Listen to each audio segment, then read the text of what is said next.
What's up, guys? We're back with another episode. We're actually repeating the guest for the first time, I believe. Mr. Aaron Zuniga, how are you, bro? Good, man. Good to be back on this podcast. I want to thank you all for having me again. Now we changed sceneries. Now we're in the actual lobby of Zuma Recovery Spa. But I'm glad. I'm glad to be back and, chit chat a little bit and see what flows from here. The first time we came here, you guys were about to finish Suma. Now it's completely done. Can you remind people what services you guys offer here? Yes, of course. So we are a recovery spa. We're aiming in helping, in general, prevent injuries. Okay, how do we do so? It's not something physically done. We're actually offering a service to help recover muscle soreness, or just in general, if you want to adopt any of our services in your regimen, just help your well-being as well, and just feel good about having a good new action that's going to help you boost your performance, or just in general just help you have a great well-being. But what it is we decided to pioneer this type of business model here in our community, and we decided to bring in cold plunges. We decided to bring in infrared saunas and also compression boots. Not only that, but within compression, we have the compression for the arms and also lower back, lower abdomen, and we're closing up on bringing in IV drips as well. Not just that, but we're also planning on bringing in red light panels and also brain tap. So it's a service that you could choose from either of the ones I mentioned. And another highlight of Zuma Recovery Spa is that we're the only business right now that offers contrast therapy. What is this? Basically, what it is, it's intervals of switching from hot to cold. And here we're offering it with an infrared sauna and a cold plunge. So, it's an awesome service. It's an awesome type of recovery service. And we've been getting a lot of good feedback from it. So, we're located here in North Laredo. So, the things that are close by, like gyms, we have the North Central Park close by. It's just an awesome service or business model that just it's going to help boost health and fitness in Laredo. That's awesome. The first time we came, you were very gracious in opening the doors to us before you guys had opened to the public. And even back then, we felt like we were in Disneyland. And right now that you guys gave us a little tour with the contrast room and the cold plunges, the saunas, the brain tap, this place is amazing. Then we have Rod over here who is going to make a brief appearance. A quick introduction. Do you want to say anything to the people, Rod? Over here. Oh, more this way. I want to give a shout out to everyone that's watching the video. Welcome, subscribe, and follow. And come to Zuma. Oh, and come to Zuma too, Laredo, Texas. But yeah, the place is amazing. How have the first months of this initial process been? A lot of it is providing guidance on the actual services. It's been nice because we've been able to form relationships with a lot of our clients, customers, because we've been able to dive in and actually provide them with information that actually is backed up by evidence, research, where it's not a service that we just decided to bring just to bring. So I think that hearing that from us has allowed us to them be testaments out there, right? They come one day, they try the cold plunge, or they try contrast or compression, and most of the time it's their first time doing it. So once they leave and they get the sensation they get, and then the following day, that feeling of also just trying something new and helping them allows them to go tell other people. That other people come to Zuma and try it out. So we've been having a lot of demand on our services, especially our contrast, and it's just been amazing. We've had teams come as well. We've had our semi-pro soccer team come in. We've had local high school athletes come in from all different disciplines. So we've also had dancers come in. So it just tells you the level of service that I feel was needed here in Laredo, Texas. So it's been awesome. It's been a good ride. We've been planning this. I know I mentioned it last time, but it was about 2 years that myself and my business partner, Toño, who's also here, decided to create. So then after that, we had other people come in and help us make this just a staple and really pioneer recovery, which I think is really important. Super important. A much needed service for the whole community. Like we said last time, we're very grateful that you guys had the courage and took on this big faith of leap. And from what we can see from the outside, it looks like it's paying off.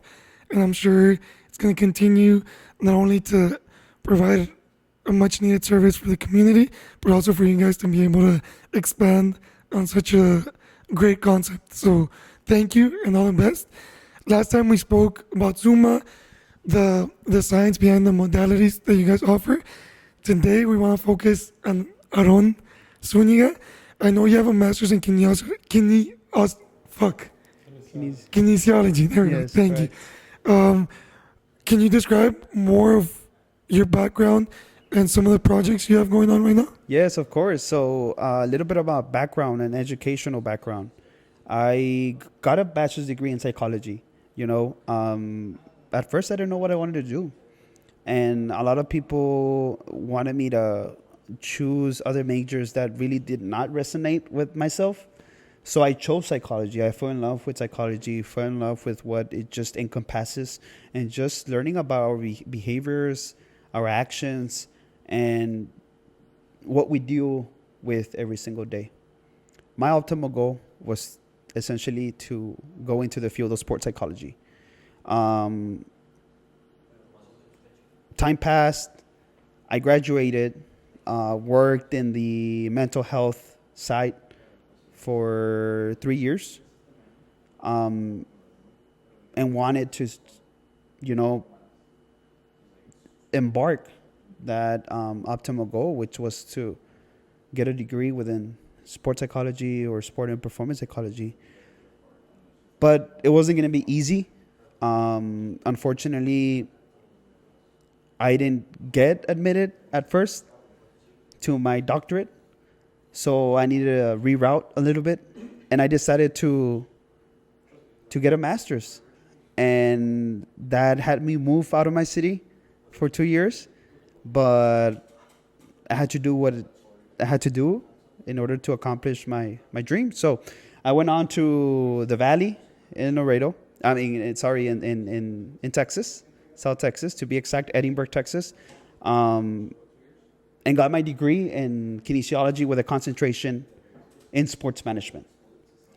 That is what caused for us to create Zuma, because it was part of a project, and then from there, we made it a reality. But as I was finishing up my master's, I still have that dream of mine to dive into the field of sport and performance psychology. So I applied to my doctorate. I didn't think I was going to be selected for an interview. I got selected. And I got admitted. It wasn't until I actually got enrolled into classes, financial aid, all this stuff, where it was coming true. And ever since I started my first class, I was like, you know what, this is what I want to do for the rest of my life. And just how essential the field is and how we could benefit from such a great field. Not just that, but there is not a lot of presence in South Texas of the field. So I'm kind of like pioneering it here in South Texas. But in Laredo, I could say that I would be the first one pioneering the actual field of sport and performance psychology. Damn, how do you take on that challenge and responsibility? One is I want to become a role model in the field. I want to also spark a lot of other minds that might be going through the same route that I was encompassing when I was in undergrad. So it's a lot of responsibility that I have in my plate. Not just that, but I got to be able to equip myself with the necessary information, tools, skills, you name it, ethical standards, to be able to render that over to dreamers like me that want to make a staple in the field. So, I mean, I'm putting all my faith, all my professionalism, all my devotion, all my time to equip myself with all this knowledge to be able to transcribe it over to my work, my practice, and then from there, essentially also become a professor to, like I mentioned, spark other minds that are within the same line that I'm in, and not just have one, but why not 10, 15 professionals in the field of sport and performance psychology. How inspiring, bro. That's fucking amazing. Does it feel like pressure? Does it feel like motivation? Is it like something that boosts you, or how do you handle that? It is pressure, but it's good pressure. I think as former athletes, and we all could resonate with it, I think we indulge ourselves from pressure. We love pressure. If we don't feel that, I feel like we feel lost, right? And I think a lot of people feel like that. But along that line, there's motivation. There is inner motivation and external motivation. Inner is me accomplishing my goals, and then going back to Aron when I was 13 years old and be able to help that Aron with what I know now. External is helping everybody around me. I want my athletes, I want Laredoans, I want South Texans to be in the top leagues of their respective sports. Why not become professional as well? But I want to put my little grain of sand to be able to holistically create an elite mindset in a lot of these athletes. So yes, it's a lot of pressure, but I love pressure. And that pressure leads me or fuels through motivation, that internal and external motivation, to continue excelling, continue showing up. Because it would kind of be like irony if I don't practice my own skills that I'm learning as a student in the field. So again, I think it's good pressure, and the other is equipping myself with the necessary tools and knowledge to be a testament of the actual field. I wasn't fully aware of your story. So right now that you mention it, how did you deal with the setback of not getting into the doctorates program the first time? At the beginning, just like anything, whenever we tend to fail, you feel like that's it, right? And you unmotivate yourself for a bit. But then comes that little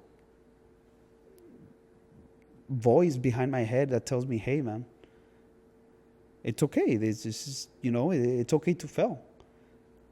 And in order to fail, it's because you tried something, right? One thing I live with is I could accept when I've tried and I failed. I cannot accept if I don't try. Okay? So another is perseverance, man. Yes, time here is valuable and it goes by fast. But if you want something, you got to go get it, no matter how many times you fail. There's beauty in the struggle, and that means you're going to fail. So you just got to get up and continue. If you fail again, get up and try it again, right? Because that's just going to lead to, essentially, life is going to reward you with that specific goal you want to accomplish. So, yes, I see it as a setback and I see it as a failure, but I see it more as a learning experience and to not do it ever again, right? So it was just me locking in, as we mentioned it, right? Like just locking in and making sure that I find other avenues that are going to lead me to that goal. And that's what I did. I didn't stay with my hands crossed or saying, you know what, that's it, I failed, I'm not. No, I don't think that's in my dictionary, to be honest. That's how I was just raised. And I feel like also that has helped me as a student athlete, an athlete, and just in general myself. And I can accept, like I mentioned, I can accept trying and failing. But again, my ultimate goal is to become that. So I'm going to fail as many times as I have to reach it. And I think that's what keeps me moving. And that's what helped me overcome that setback of me not getting admitted. Now that I'm in, it's kind of like, okay, you see, it was all worth it at the end. Damn, that's amazing. Thank you for sharing that. So thank you for sharing that, bro. You mentioned the little voice in your head. Yes. And earlier you mentioned mindset. So recently I came to a realization. I see the world through a health perspective, or that's what I'm interested in. And I became enamored by light, natural light, the circadian rhythm. And I only say this because at some point in my life, it clicked that out of the 100,000 physiological aspects that happen within our body, having to do with our metabolism, hormone production, and the list goes on and on, everything is regulated by light. And when you look at light, it's a wavelength, which can be seen as a frequency, which carries energy, and that energy is information in which your cells and your organs are able to take in that information to do all these functions. So I say that because I recently came across this book which talked about how our thoughts and our emotions can carry a certain energetic frequency in which our cells can pick up on those frequencies. And if you're having negative thoughts, it can affect your physiological effects or processes in a negative way, compared to having positive thoughts can boost anything from like your genetic expression, cellular function, all these things, right? So from a psychological perspective, what can you share with us about that inner voice, that inner dialogue? I think one important aspect of just oneself is self-awareness. And what do I mean by that? I think that us as humans, we all have different upbringings. We're all different worlds, all of us. But one thing for sure I could tell you is that the most vital, important organ in the entire self is the brain. And that's what we tend to overlook. The brain name itself, I'll repeat it, the brain name itself. What do you mean by that? So the brain controls and dictates your state, your physical state and your mental state. So with this is we're molded through experiences as well. And whatever we choose, it's what's going to allow you to live your life. So what I mean by this, and what we try to teach within our field, and it's a rising field that is just amazing, because what we focus on as professionals is teaching mental skills training. This is helping you to guide you in controlling your emotions, your thoughts and your internal dialogue that you're going through. There's arousals that happen based on actions that you're doing, based on how you're recovering, how you're sleeping. All that is it's gonna dictate how you're gonna process your thoughts and everything. So I'm a strong believer that your brain and the way you perceive things is what's going to impact your physiological state as well. So one thing that I'm self-aware of is the way I react to things and the way I think about certain moments when I'm stressed, when I'm feeling anxiety, when I feel anger, I've come to realize that that's the way I'm going to carry myself. But what I've come to realize is that I could dominate those thoughts. Okay? And if you're able to dominate that, then you're able to change all the other things. And with this, what I'm trying to get to is before we even start to make a change within ourselves, we need to understand who we are. We got to love ourselves. We got to understand the way we think. Because once we do that, then we're able to then decide what is it that we're going to ingest into our body. If we're going to hydrate, if we're going to adopt things that are going to really assure that we are in a good state with ourselves. I just think it's vital. And we just overlook it. We overlook it as humans, as performers, as athletes. Yeah, you could train your body and be really in good shape, but what about this? At the end of the day, what controls your entire way you live is the decisions that you make up here. So what I'm trying to say is that, as a professional in the field of performance psychology and sport, I'm going to help you allow yourself to identify where you're at as far as self-awareness. So, that would be my input as far as on it. Is that self-awareness just like being mindful of what you're saying? Everything.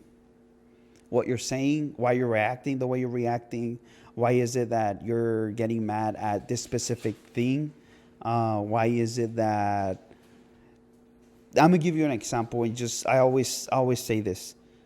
Every single day, you are making decisions by the moment you wake up.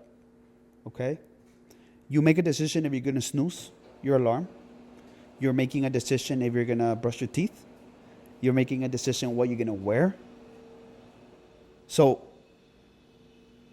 it comes to a point where it becomes a routine, right? And you're not really thinking what you're doing. It's just became a routine. What if I could tell you that you have control of all that? Are you going to allow someone who came and decided to shout at you because of whatever reason, allow that to affect you? Or are you going to react to it? So have you ever dived in and actually understand how is it that you react at different things? Those decisions that you make, why do you make them? Have you ever asked yourself, why do I do this?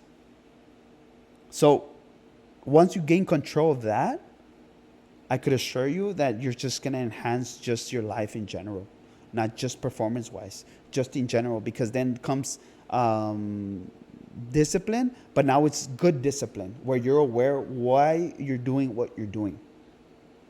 So. Okay, that's fascinating. I want to just pick your brain, bro. This topic fascinates me a lot. You know much more about this. You're the expert. I'm going to share the very basic understanding I have, and I just want to pick your brain. From what I've understood is that, like, whenever you have any type of thought, you form neurons. Yes. And like those neurons, the more you think those thoughts, or the more any event that creates a similar emotion, though, like that neuron pathway becomes more ingrained and more ingrained and more ingrained. So then it just becomes like second nature, Correct. like a subconscious programming. Subconscious. So how do you? Because maybe when we're children, we go through certain experiences and we don't Right. understand that we're kind of Right. developing that program. Uh-huh. And as we grow up, that program might be keeping us down, might be holding us back. So how do we rewire that program? How do we reprogram our brain? Again, self-awareness of what you're actually thinking and doing, right? Like you did mention subconsciously, and I think when you create something or you do things out of naturally, it's because you created that action, it became a habit, and now it's just embedded into your daily routine. How do you rewire it? By understanding why you do what you do. And what do I mean by that? And it sounds very cliche because I'm like, okay, no, the thing is that you are able to change the way you think. Yes, you can. It's just it's a matter of convincing yourself to understand how you perceive things. Okay? So one is allowing yourself to be able to allow for someone to help you and guide you. Because sometimes we tend to be like, okay, you know what? No, why would I want a stranger to come and help me and everything? And I don't know, evolving a skill or recognizing what is it that I think the way I think, why is it that I react.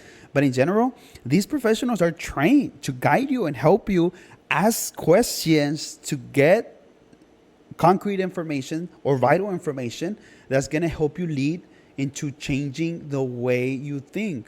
But in order to do that, first you got to accept that you actually want that guidance. And then from there, be open, leave your mind open to allow us as professionals to guide you into understanding the way you think. And then once we do that, it's not me telling you, hey, you have to do this. No, it's together working into evolving new ways of thinking that are now going to create, new connections. And then essentially, they're going to become part of your subconscious, and you're going to do it out of just naturally. So it also depends what's the link of emotion that you put to that specific change that you want to make. Because once you put a lot of emotion into that specific action or thing that you want to change, then it becomes just very embedded into it. Then now just naturally you're able to just express it or act it. So it is doable. I just always said you could have the best trainer, the best therapist, but if you don't allow yourself, trust me, it's not going to work. And we're aware of that as professionals. If you could come and if you really don't want to, it's not going to work. It has to be very mutual, because that's where you start. I just mentioned you got to allow yourself to accept that you want some guidance. I don't like to call it help. No, guidance. That's the word it's called. Guidance into helping you embark into that new way of perspective or new skill you want to implement into your regimen. It's just like introducing yourself to recovery. I just mentioned the rapport and the relationship we're building with these clients is because we're teaching them and helping them with confidence through research, evidence, how it enhances them. So once you have someone guiding you and giving you actual facts, and then you yourself experience it, then you become a testament. And now you are going to want to continue doing it because you know the benefits of it. So it works the same way. Right now that you mentioned it's a skill, that resonates a lot, because this is a concept that is brand new to me, and I never realized how much of my thoughts I just like love you, bro. How much it was just like, oh well, that's how I think. These are my thoughts. Like it is what it is. Thinking that I couldn't do anything about it, and now it does feel like trying to construct more positive dialogue and thinking, it is a skill because it's so easy to go back into that subconscious programming. It's like, oh no, I have to be mindful. And just like anything, we all played soccer. Like when you're practicing a shot, like at the first time you're not gonna get it, you have to keep doing it, keep doing it. So you saying like, oh, it's a skill, that resonates a lot. For you, you mentioned you're doing a mentorship Yes. program. Can you like speak on any modalities or maybe skills or tactics that you implement with people to help them in this process? Yes. So actually, right now I'm in my mentorship. I'm actually working with several clients. I think the important thing right now is assessing them. So making assessments to make sure where is it that they are, where they are lacking or need more guidance in. So right now, what I'm seeing and what I've been implementing is it's self-talk, which is internal dialogue that's going on. And then the other is focus, concentration, attentional focus. Right now we're focusing on, and I like talking about it because, it's something that I saw in my last class, but basically there's 4 quadrants from a specific model, which is Niederfer's attentional focus style. It's a theory, right? So the model pretty much is divided into 4 quadrants, and then it's also divided within narrow, internal, external, and then it all depends based on the action that you're doing, what type of attention focus you're in, okay? What focus is needed for each specifically, right? So direction is internal and external. Internal, it's what you feel inside. External, it's anything around it, like the environment, the pitch, or just in the fans, anything that's out that's dictating the way you're gonna focus yourself, right? So with this, what I like about it is that we're all different. We could be in different quadrants, and it's up to us to be able to guide you in where is it that we want you to start based on the actual performance. So what do I mean by this? The thing is that we all experience different ways, and I'm gonna give you an example. Personally, I didn't like taking penalties. There's people that love it. But if you were to ask someone who dominates that actual facet in soccer and loves to take penalties, they could tell you that, can you describe the way that you all approach the actual penalty? And they'll tell you, he's like, I'm locked in. I don't care about anybody. Because they dominate perhaps all those 4 facets of attention, focus, concentration. They're not going to allow nothing to interfere into their primary goal, which is to take that penalty. There's others that have anxiety or stress or whatever, and it tends to be that they're not able to dominate those quadrants of attention or concentration. Okay? So with that, I could tell you that perhaps I didn't dominate any of those quadrants, and I would lack, and my concentration just would leave, and it wouldn't allow me to concentrate on making the penalty, and perhaps I would miss it in exchange to someone that actually dominates it and is aware in which quadrant there is, and they excel on it. A lot of these people that actually dominate concentration, they tend to have cues, which is internal dialogue that goes in. So they tend to use those cues to like go back and concentrate. What do I mean by this? There might be some that they have a routine, and they allow themselves to practice that routine because that keeps them focused. And then let's say you have someone shouting something at you, and once they hear that they're able to use a cue to just retract and focus again. So they'll just say like, I'm gonna give you an example, right? But water. So they already know that by water, they already program their way of attention and just focus that whenever they say water, they're just gonna go back and focus on one. They're gonna ignore the person that's out. So that's what I'm trying to say. So now that I know this, I'm more aware that I could actually go into a penalty, allow myself to practice these mental skills, and perhaps dominate all 4 quadrants. I didn't know that at the time. But I could tell you that most definitely someone who really likes that responsibility of taking a penalty has cues, but also is aware that that internal dialogue that goes in whenever they're taking a penalty. So that would be an example. So I'm gonna say, ignorantly speaking, is that kind of where like superstition comes in a way, or like routine? And because I know soccer players, it's like, oh, I need to put this boot on before the other one because that's just how I feel, and if not, I can't concentrate, or if not, like it's bugging me the whole game. Little things like that. Is it correlated, or is it a different No, topic? no, it's actually related. It's related because that's the way they feel that's gonna keep them focused and locked in.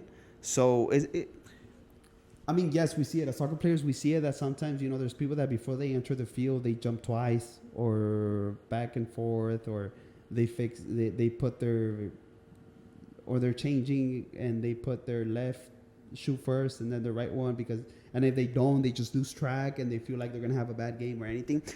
As professionals in the field, we're going to allow you that whatever works for you, keep doing it. Right? Because we don't want to change that. Now, if you yourself identify, they're like, okay, you know what? I really want to change this action because I don't think it's working. If you yourself say, then we'll work on that. And we'll create something else that's going to help you lock in, right? But for them, that's their cue. Hey, you know what? If, I don't know, before a penalty, I want to breathe in and breathe out 3 times because that's going to allow me to, so be it, right? Now, breathing work helps you because it brings down your heart rate and helps you be kind of like at a good state that allows you to think clearly, allows you to be more alert, et cetera, et cetera. That's the one we're going to focus more. But if you have something that you've been doing it all your life and it's been working for you, we're going to allow you to do that. And that's just something that perhaps we're not even going to touch because that is something that you yourself have just adopted all throughout. So, no, I wouldn't say superstition. And in reality, we don't touch it if you do, because that's something that's been working for you. Now, if you feel like it's just messing up everything, then we'll look for other routines that help you. Is there any explanation for the people that it just comes natural to them, like without necessarily knowing that they're in the 4 quadrants? Like, is there anything that can facilitate that? They dominate they dominate that. Just naturally? They just dominate it. That's the thing with mental skills training. Perhaps you dominate that skill. You dominate it. You just do naturally. You dominate it, and that's where self-awareness comes in.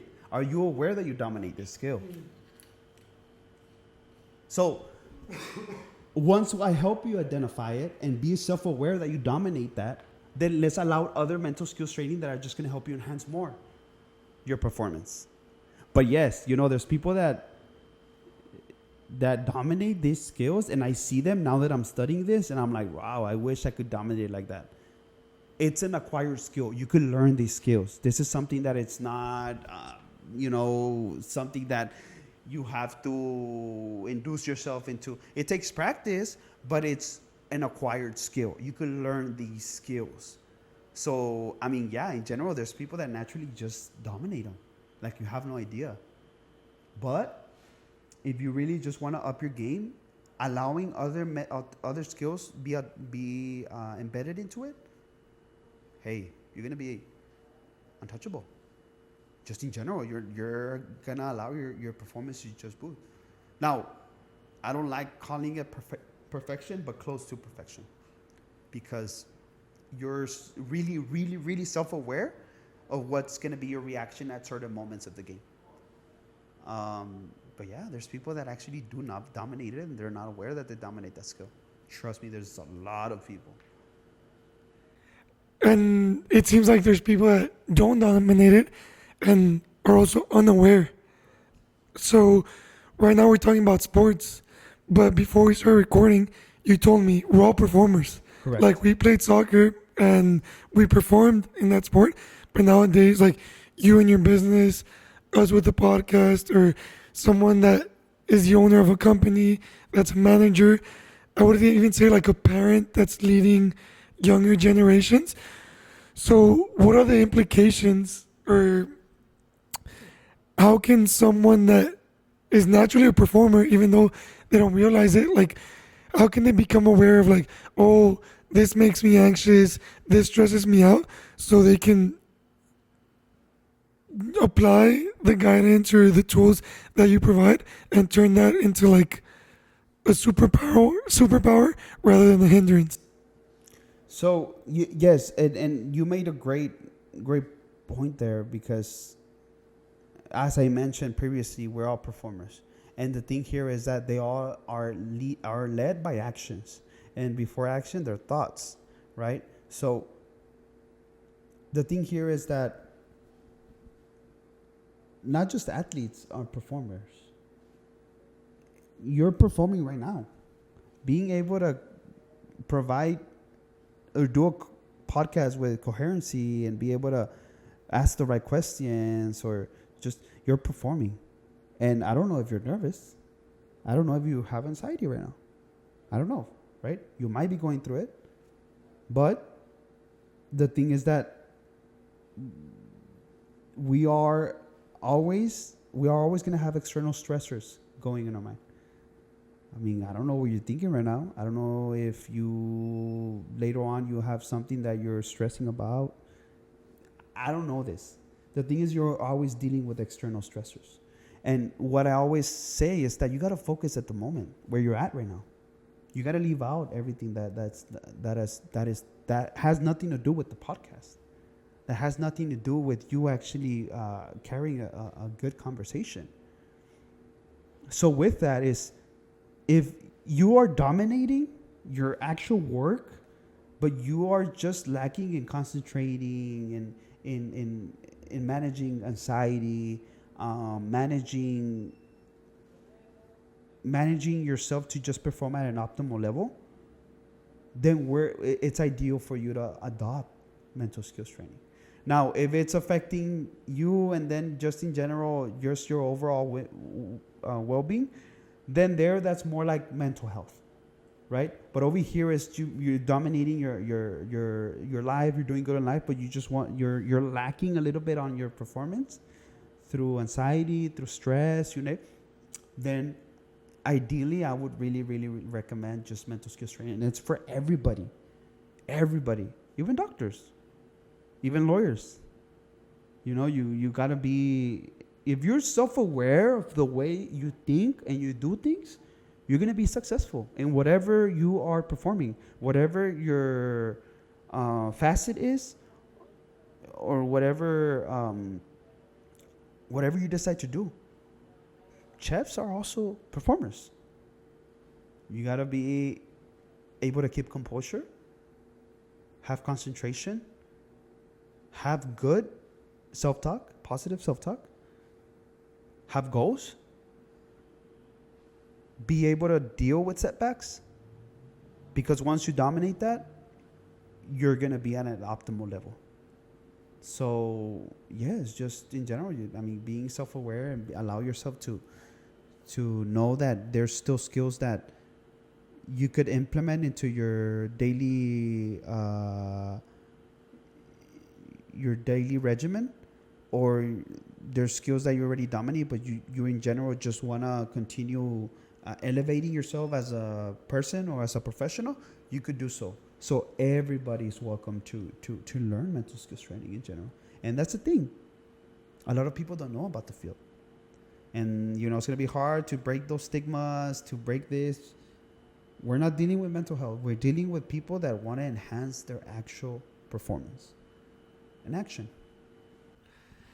Given that all three of us played soccer, I'm sure we can all speak about, like, there was at least one player we knew that during the practice, they were the best player. like just absolutely dominating everyone, and then it got to game time, and they didn't perform the same, whether it was because of the fans, the competition, the pressure, whatever it may be, which I think could be something mental. Just like, oh, since I feel comfortable here, I can perform. But once they're out of that comfort zone, or it could be many things. But relating that to maybe someone that's a chef or a lawyer who maybe is very skillful, but under pressure, under certain external, Yeah, like a trial, for instance. yeah, or a exactly. Lawyer, you know. They might not perform the same. Why? Right now that you're saying all this, it seems like something so impactful that if you can get your mental right or that mental skills training, it can enhance your life, your performance, all these areas of your life. Why is it so overlooked? Because it's simple stuff. And whenever it's simple, we tend to just overlook it and we're like, why do I have to plan my day? Why do I have to make goals? I just want to jump from A through C when doing small goals are going to lead you to Z. It's just overlooked because in general, it's just something easy to recognize and to implement. And I think that when it's stuff like that, we tend to just, I don't need it. Or sometimes it's ego. You know, we're like, no, like, why would I need to identify what my internal dialogue is at a certain, why? Why is it important? Why is it important to use visualization or imagery when you're always doing it? I mean, just to give you a little reference, how do you see yourself in 5 years? How do you see yourself tomorrow or in a week? You could visualize yourself, right? Okay, that's a skill. So how about we utilize it for something important that's coming up? But a lot of people are like, why? Why is it important? Trust me, visualization and imagery has a lot of impact. A lot of successful people do it. And you can link that to mindfulness and you can link that to meditation. That would be some type of visualization, imagery. There's some videos of skiers that are actually practicing their motion with closed eyes. They're practicing their motion before they even get into the actual race.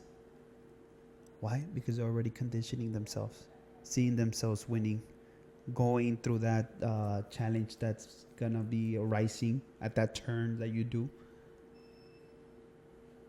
Trust me, it seems like something very small, but once you're able to dominate that facet of just using visualization imagery, it has an impact on your performance, believe it or not.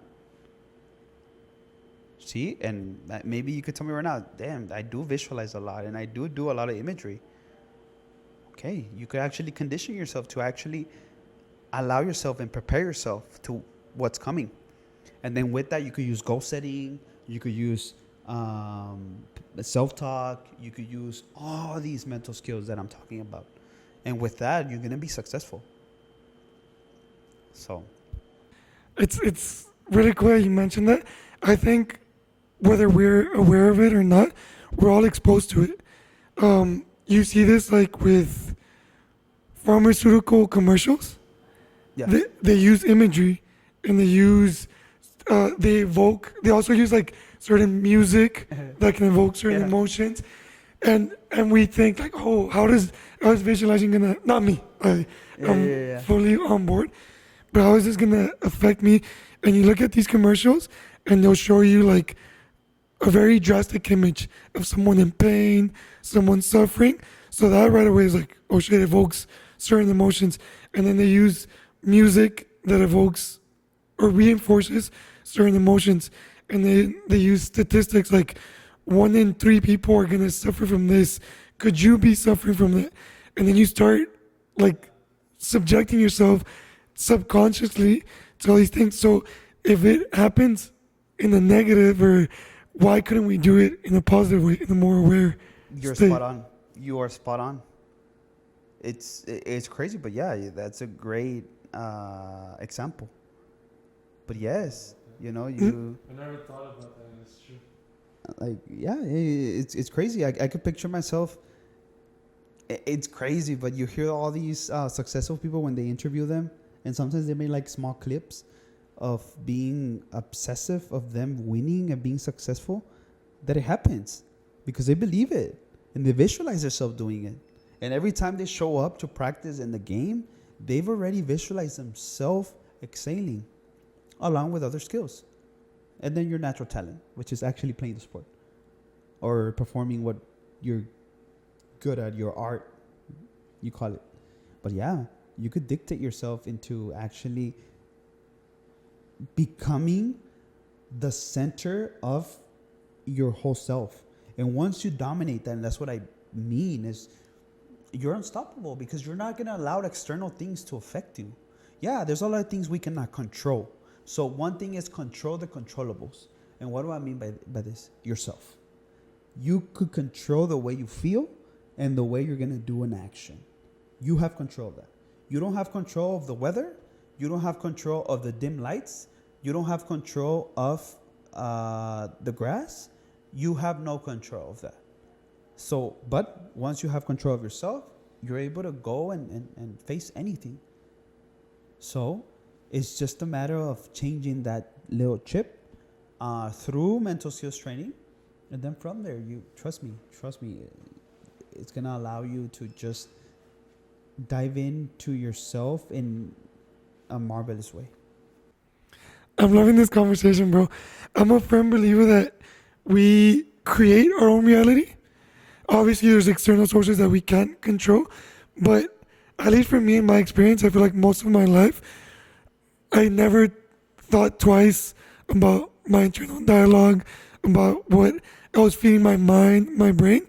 So then when I look at my life and it's like I'm not where I want to be, or I've created something that I don't necessarily like, well, isn't that going to be the case when you're operating from a subconscious state? And if that's the case, why can't I become conscious and create a reality that I actually enjoy and want to live? I don't know if that makes sense. Okay. So you're saying that you have aspirations, right? It's you have aspirations of, or you visualize yourself accomplishing something. Right now, yes. Right? And you're asking how is it that you make the change to? It's just if we create our reality, and I feel like most people, if they're unhappy with their reality, they kind of release themselves of any responsibility. And if that's the case, then I feel like we're always going to be victims of external things. Yes. We're always, but we got to be able to fight those external things. They're always going to be there. The thing is that you have a goal, and you know where you want to go, and you visualize yourself going there. Take it day by day.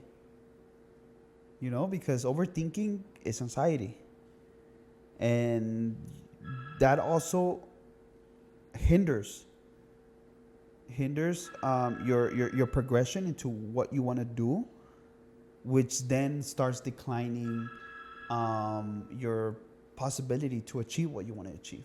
So if you allow all these external things to do and then keep making excuses and this and that, you're not going to get anywhere. So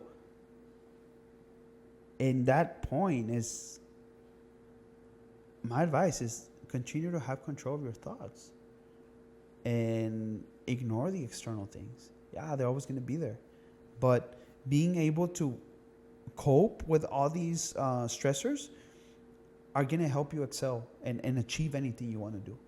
And just believe in yourself. Believe in your talent. That's one thing. I could call 10 friends right now and tell you, how is it? And they'll tell you, I would have never thought Aaron would be doing a doctoral degree or perhaps creating a business. I could bring you 10 friends and they'll tell you that. But I believed in myself. I know where I wanted to be and get to. And I didn't care what people think.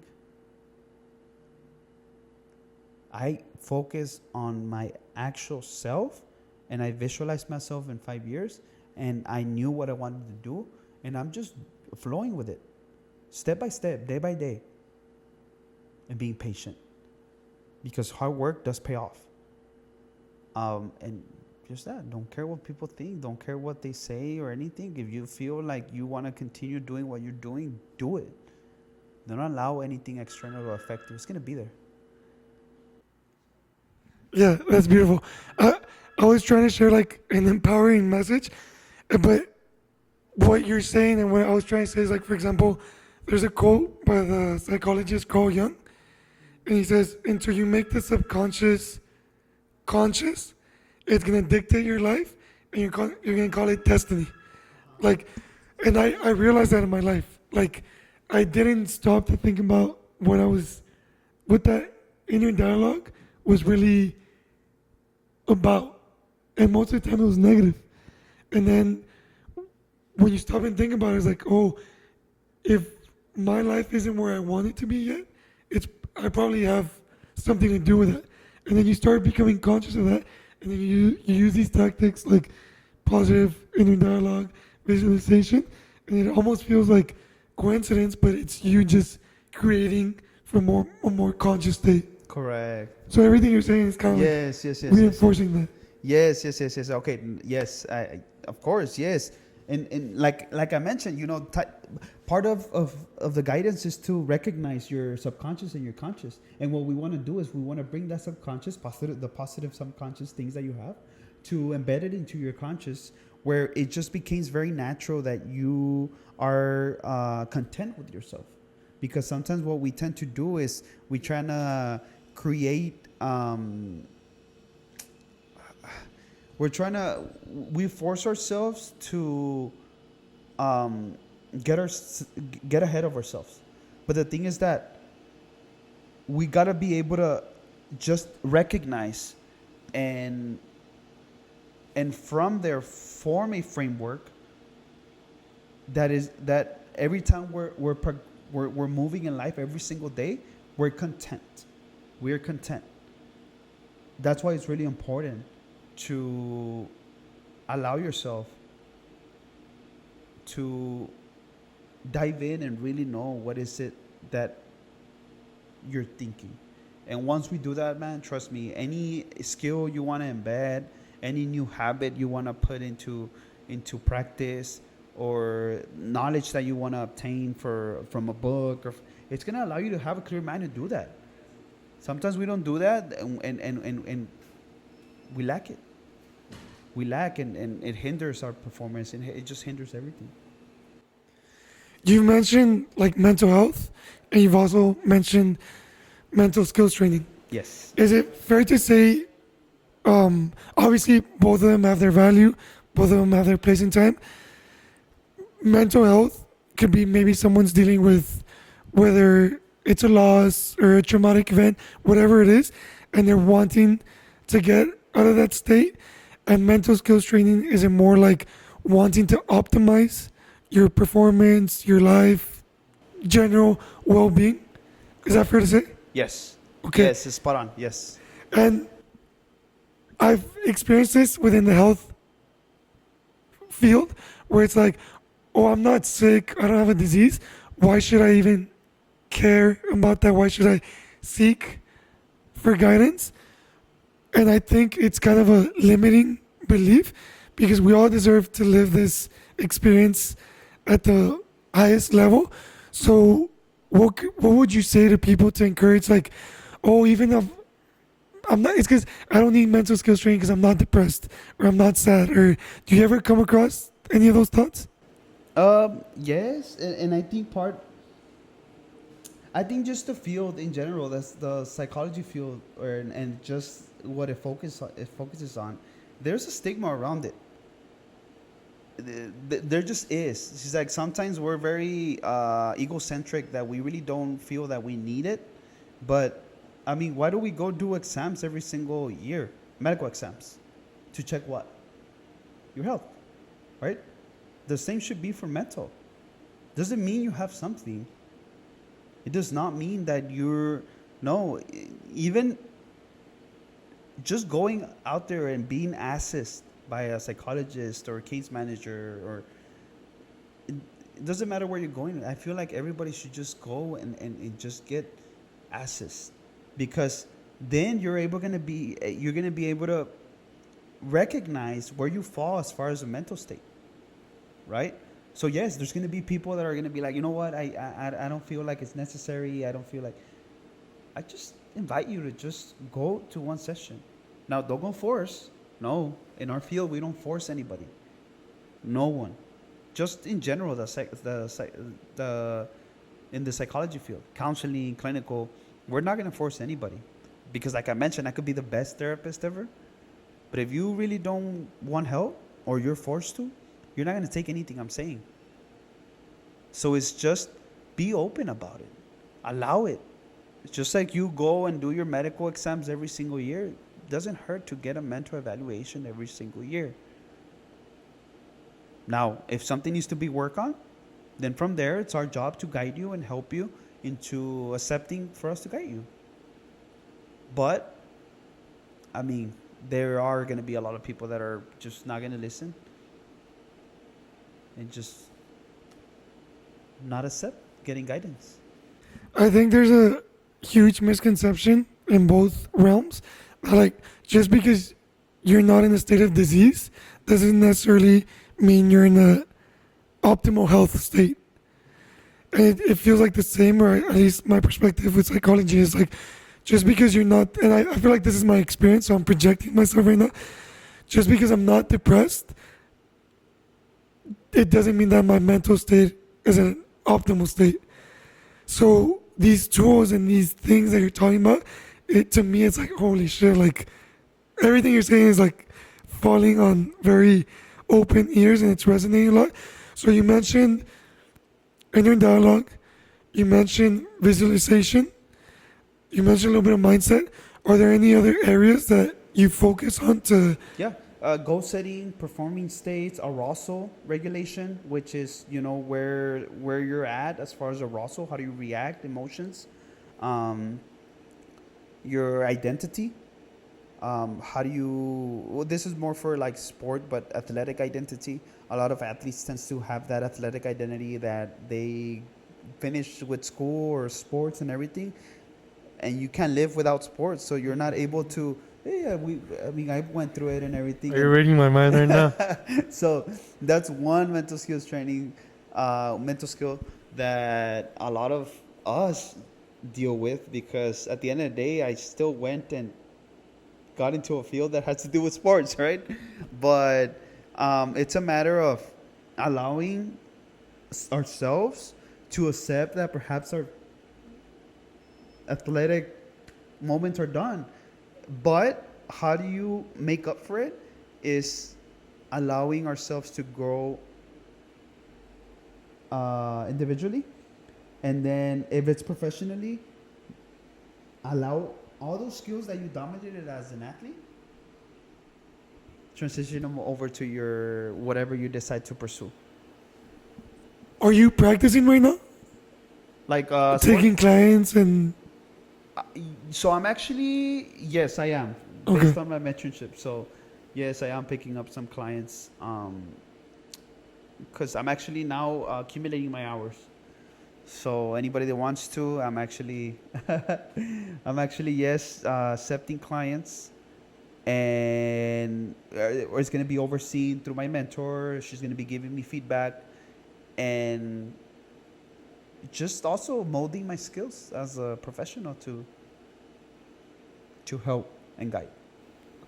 Yeah, that's why I'm asking, because everything you're saying just seems so valuable, so much that it can provide into people's life, and just not only their well-being, but their success and internal success. Not necessarily like just anything they feel they might be limited on, or just having these tools and someone to guide you. It seems like such a valuable asset for anyone to implement into their lives. And you think what makes it special too is that we could resonate with a lot of the same stuff, because, you know, I was an athlete myself too. So more or less, I don't want to get in your shoes. No, it's not that. But it's more like, okay, I kind of went through that kind of same experience. So it makes it easier. It makes it easier for me to be able to guide you or guide anybody who's dealing with athletic identity or self-talk or anything like that. Because as an ex-athlete, we know what it takes to be at an optimal level of performance, being locked in, playing at a high level, college. We didn't get too professional, right? But at the end of the day, it's But we're still better. We just didn't have the opportunities. yeah, but you know, it's an awesome field. I love the field. It just seems like I just enjoy so much. And just because it's something that I feel that it lacked whenever I was an athlete myself, and I want to allow future generations to rejoice from these benefits and these skills to enhance their performance, and why not seeing them accomplish other goals? And then from there, if I could help any other performer in any other field, like I mentioned, lawyers, doctors, and everything, and embed these skills, it's going to be very, very rewarding. The other is that I don't think I mentioned it, but last time, but I'm going to represent Team USA. I'm going to go to the Deaf Olympics. And right now what I'm doing is I'm learning ASL, American Sign Language, because I'm going to be part of the performance psychology team in Tokyo coming up in November. And it's another population that I'm aiming into serving. And I mean, representing Team USA, and hopefully we win gold. So, you know, I'm trying to rejoice from all these knowledges, trying to help all these populations I can to become the most reputable professional possible for a client.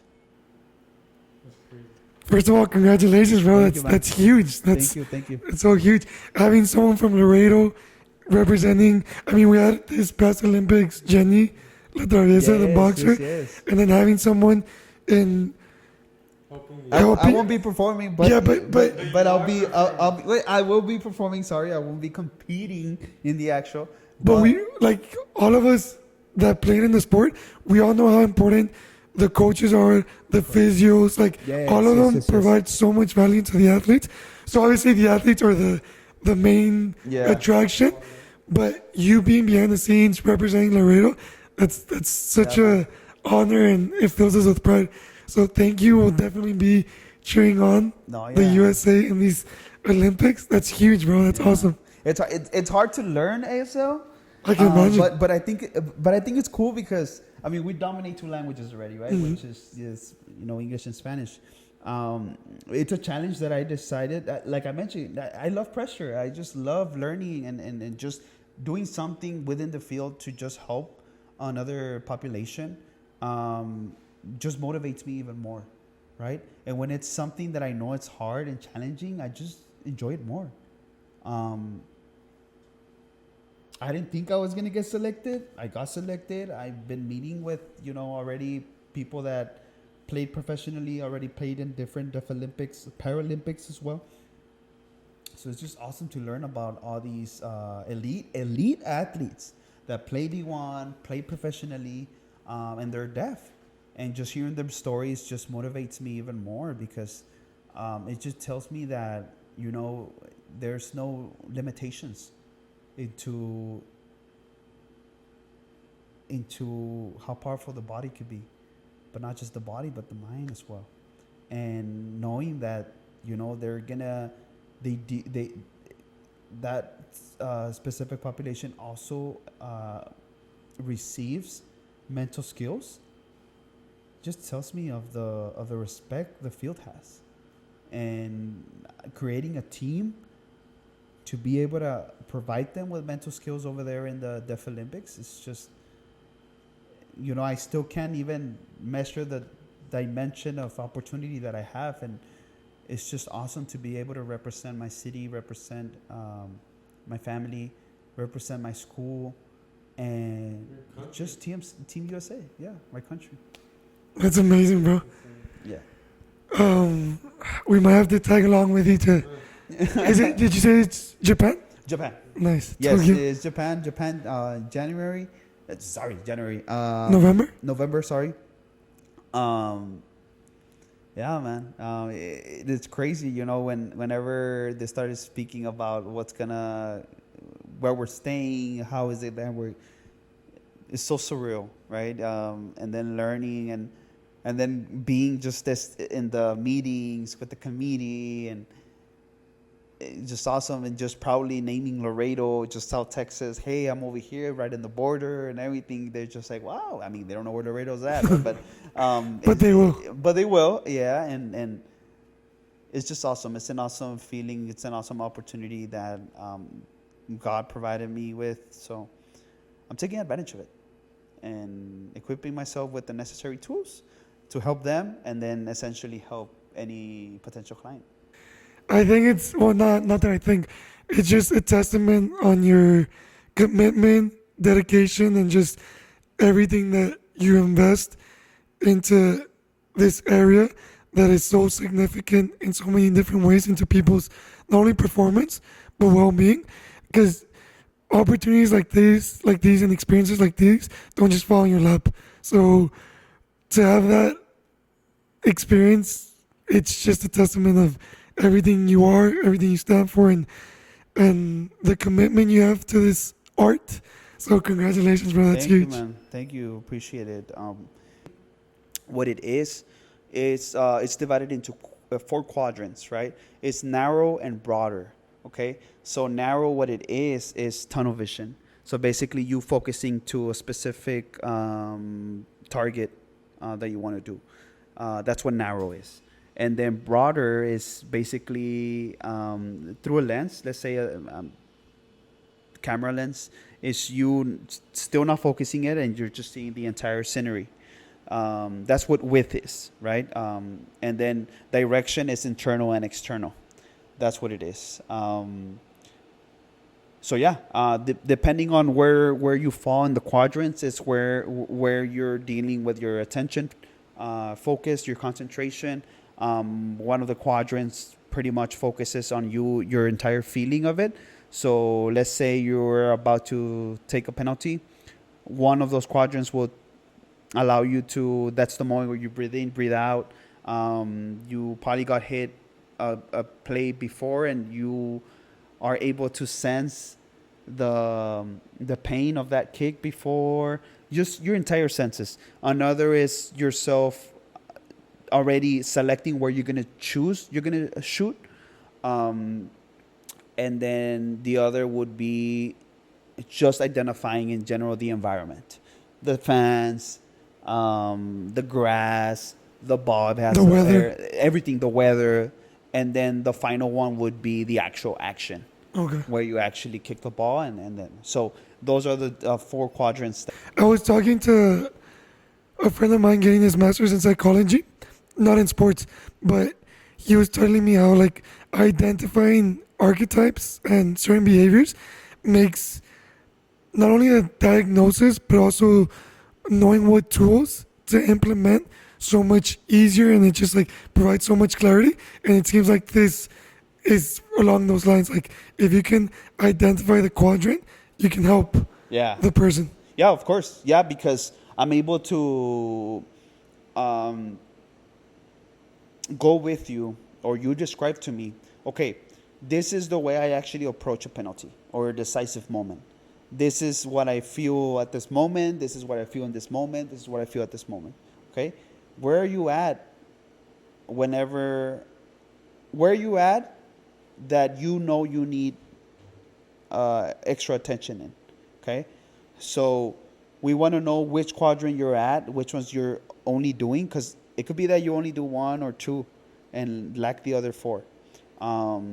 So yes, knowing where you're at is going to help me and guide you to create now cues that are going to allow you to jump from 1 to 1, 2 to 4, 1 to 3, and then from there I'm going to enable yourself to keep composure and then from there, allow yourself to do the action. Like I mentioned, there's people that just dominate it just naturally, all four quadrants, and they know that they use these cues to just focus entirely on the action. There's people that don't, so that's where I come in and help you identify and guide you. Must be nice for those people that dominate that. Yeah, I was asking if you're practicing, bro, because I see so much value in what you offer, what you provide. And like for me right now, I know I don't believe in coincidence. And like the whole concept of visualization, meditation, breath work, I've been starting to implement. But like for example, for me working in gym settings for a couple years, like you see people work out and maybe they can read a workout book or read on it on Google and go their own route and try their own things. And they might get it, they might not. And there is something to be said about just exploring on your own. But if you have someone that invested their time and energy to research and understand these topics deeper and have that guidance, I feel like it can make the process so much clearer and so much more direct rather than learning through mistakes, trial and error. So if you are practicing, I would want to have a conversation off of cameras, bro, to receive your guidance and your expertise, because Yeah. I definitely see so much value in it. Yeah, of course. Yeah, I'm open, and I think that's also part of my philosophy is also being able to help anybody that wants to try to implement these skills, because like I mentioned, I want people to be testaments of it, and then from there, you yourself, if they ask you one day, hey, how do you do it to keep composure in this specific moments? I admire the way you approach these things. Hey man, it's because I do this before or I do that. Breathing work is one of them. Breathing work, a lot of people oversee it, but whenever you're working out or you're dealing with a lot of stress or society at a specific moment, it's shown to help you regulate your composure and just in general just allow you to focus more. And if you dominate that, it's just a plus in your performance, in your action. Yeah, I like, I'm very repetitive, but I see so much value in it. Before we wrap up, because we don't want to keep you guys here too long, I'll let you finish with whatever message you want to provide to the people. I do want to say, I hope it comes across how, well, I want to share that I believe if we got the blessing of live this experience, we deserve to live it fulfilled and at the highest level of happiness, fulfillment, and joy. And just because you might not be depressed or you feel like you're not suffering from anxiety or whatever the case may be that is like attributed to like a poor mental state, doesn't mean that you don't deserve to live an optimal mental and emotional state. And from this conversation, I feel like your guidance, the tools that you're talking about, can provide just that, like an optimal mental state that I feel can carry over to relationships, to your job, to your sport, to whatever it is, and help you achieve that fulfillment. So I hope that doesn't go unnoticed. And with that, I'll let you close off the episode with whatever you want to say. Yeah, no, I want to thank you all for hearing me out. Also, I think this is just awesome. It's a great platform to get my message out about the field that I'm, preparing with. And I just, one, advice is live your life to the fullest. Focus on the present, at the moment. We're all gonna have external stressors, and take it day by day. Essentially, you're gonna get where you want to be, and just rejoice from the good things that life gives you. Chase real dopamine, man. Things that make you feel good. Exercising, the sun, the light, You know, you name it. Sauna, cold Sauna, plunge. cold exposure, cold immersion, Zuma, brain tab, mindfulness, meditation. It's overlooked, but it makes you feel good. Even doing a list that you want to do that day, which is pretty much goal setting. Make a list of what you want to accomplish, because you get that sense of accomplishment once you start scratching off those little things. Makes you feel good. And that's I think that's just my message to everybody. Find what you love, your passion, and take it day by day and live the moment. Because once you're worrying about the past and the present, anxiety rises up. And yeah, that's pretty much it. At Own Zuniga, ladies and gentlemen, one of the great, because there's many people involved in the Suma project, also masters in psychology. Masters in kinesiology. Kinesiology. Bachelor's in psychology, master's in kinesiology, and doctorate, pursuing it still. I will become a candidate soon in sport and performance psychology. But more importantly, such a kind and caring person, a fountain of wisdom and knowledge, and a source of inspiration. Thank you for your time, bro.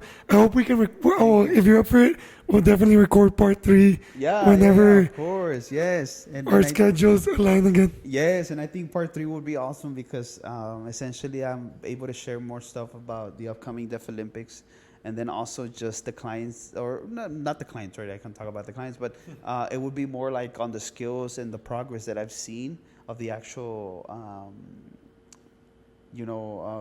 skills that I'm working on.